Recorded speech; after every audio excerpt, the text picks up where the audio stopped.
Good morning guys, mga lapatids, kapakpak, kaprokotok. Ngayon gumawa tayo ng ng bago nating products na Herbio Supra. So una yung ginawa natin Herbiotics, tapos Herbiotics natin para sa lahat ng kalapati, conditioning, breeding, sa lahat siya, sa mga system natin daily yon. So yung Herbioplay naman na ginawa ko para pang matagalang liparan yun. Tapos yung Herbio vaccine natin na ginawa para sa siya, gamot sa cancer, one eye cold, baliling, adeno, salmonella, cancer. So yun, so proven, tested na din natin pati sa mga natin dito, mga clubs natin, TRPU, PPFC, APOG, ESPRC, ESPHA, TPFC. Yan, napagamit natin sa tropa natin. Tapos ito yung bago kong gawa, Herbio Supra, kasi merong nagsabi sa akin na isang kaibigan ko na, kasi pag nagpapainom, naglo-load ako, so nagpapainom ako ng Power Wings. So sabi niya, so hindi naman pagsira sa Power Wings pero sabi niya wag na daw akong gumamit ng Power Wings kasi nga nasisira yung atay ng kalapati. So yun, kaya hindi na ako gumagamit. So naisip ko, gumawa ako nung products na katulad ng Reload and then ng Power Wing. So ito, yan yung ginawa ko. So ni-research ko muna yung herbal, ano ba yung to. So bakit ko nagagawa to? Kasi isa sa vocational ko, pag dun sa bachelor ko, meron vocational ko ay herbology. So nag-aral ako ng herbal alternative medicine. So yun yung mga pinapayo ko din yan, advice ko sa mga pasyente ko na stroke, mga iba, mga may sakit, gano'n.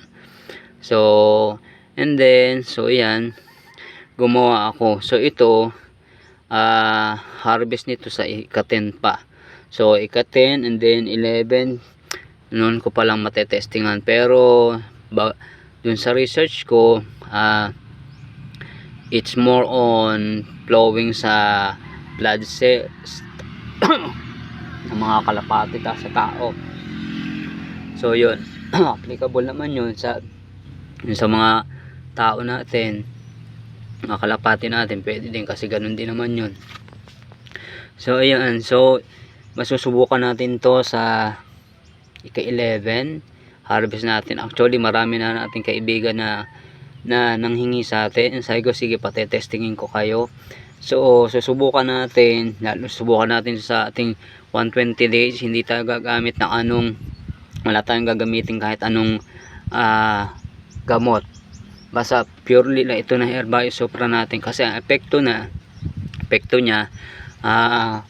maganda sa feathering, maganda sa katawan, bodybuilding ng muscle, tapos yung memory enhancer, tapos yung digestion niya, tapos para kang so ang application niya, libang babasketing ka, loading. So kung loading alas 5, painumin mo na siya na alas 3. So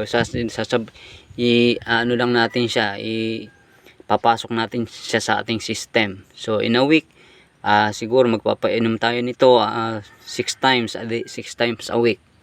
So tapos Monday to Saturday or Friday, ganun, painom natin. Tapos pag Saturday na, magpapainom tayo sa umaga, 0.5 ml ng dropper ng bata. And then kung alas 5 ang basketing, so magpapainom tayo ulit ng alas 3. So parang yan na yung pinaka power wings niya. And then pag uwi ng kalapate natin, yan yung man gagamitin natin as a reload. So para pasalubong sa kanya. And then anti-stress, meron na din to anti-stress, kasi ang dami niyang sangkap. So ito, yung sangkap nito, hindi katulad ng mga herbiotics ko. Ang sangkap niya maabot ng 37 kinds of herbals. Tapos yung Herbio Fly 25 herbals, and then Herbio Vaccine maabot siya ng 20 kinds of herbal. So ito naman ang sangkap niya ay 15 na herbal. So meron din yan Yakult, yan, and then yogurt. So tips ko na din yan sa inyo. So susunod i-upload ko yan, yung mga sangkap niyan sa YouTube ko. So para para makatulong din sa inyo and then magamit din. Pero susubukan ko muna, kami muna susubok dito sa Eastern Summer. Tingnan namin at titingnan ko kung ano epekto sa aking 120 days. Ano pa naman yun, 120 days ang final lap namin ay Sorsogon Albay, so Bicol. So titingnan natin kung ano magiging resulta. Wala tayong gagamitin kahit anong medicine. Bakit ko ginagawa to? Kasi yung ibang mga panshare, kasi nga habit to, wala namang pera katulad dito sa province. So para makatulong tayo sa kanila. So ayan. So ayan si Mingming, and then si Brown eh. Ayun. So ayan.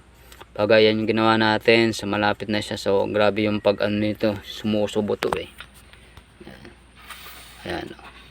So kaya hindi ko siya masyadong inaano yung takip.